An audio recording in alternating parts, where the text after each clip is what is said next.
Michael. Chuya yaiwa murwere pano. Murwere wekuchipatara vanenge vachienda unozorora kumba kana kurwadza kwawanda kutsvaga mapainkillers. Ndakarwara 2 years dzakateedzana. Ati pandakangouya panapa 3 days ndanda kufamba. Faro mamore. Ndaita dambudziko rekuti ndaikwanisa kuita chiwewe kana 2 days tikatombonzwa kana nditsunya handinzwi. Chero bhengi kuvaiti kuenda kukambani vanenge vakanyora mapepa kuti mari aiswa bhengi asi kadhi rangu ranga risingabudise mari kwe8 months. Asi ndichiuya pano kadhi iro ndo parakatanga kubudisa mari. Faro mamore.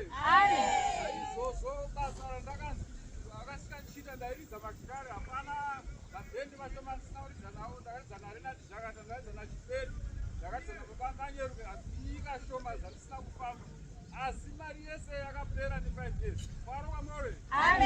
Uya pano ishe vakanditi basa iroro harisina mari ngandikupe rimwe basa randakapiwa zvichinaro ndinotenda muzimu unoera kuti izvozvo asi tenga ndakambotengesa ndichirwarirwa nekurwara ini pachangu ndaane imwe stand ndaane kambani ndotenda muzimu unoera nekutichengeta muchitora.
Baba magrasi tense Michael. Chuya yaiwa murwere pano. Murwere wekuchipatara vanenge vachienda unozorora kumba kana kurwadza kwawanda kutsvaga mapainkillers. Ndakarwara 2 years dzakateedzana. Ati pandakangouya panapa 3 days ndanda kufamba. Faro mamore. Ndaita dambudziko rekuti ndaikwanisa kuita chiwewe kana 2 days tikatombonzwa kana nditsunya handinzwi. Chero bhengi kuvaiti kuenda kukambani vanenge vakanyora mapepa kuti mari aiswa bhengi asi kadhi rangu ranga risingabudise mari kwe8 months. Asi ndichiuya pano kadhi iro ndo parakatanga kubudisa mari. Faro mamore.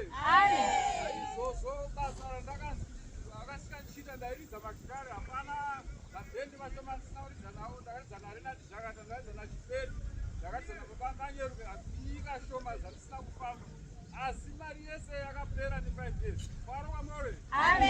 Uya pano ishe vakanditi basa iroro harisina mari ngandikupe rimwe basa randakapiwa zvichinaro ndinotenda muzimu unoera kuti izvozvo asi tenga ndakambotengesa ndichirwarirwa nekurwara ini pachangu ndaane imwe stand ndaane kambani ndotenda muzimu unoera nekutichengeta muchitora.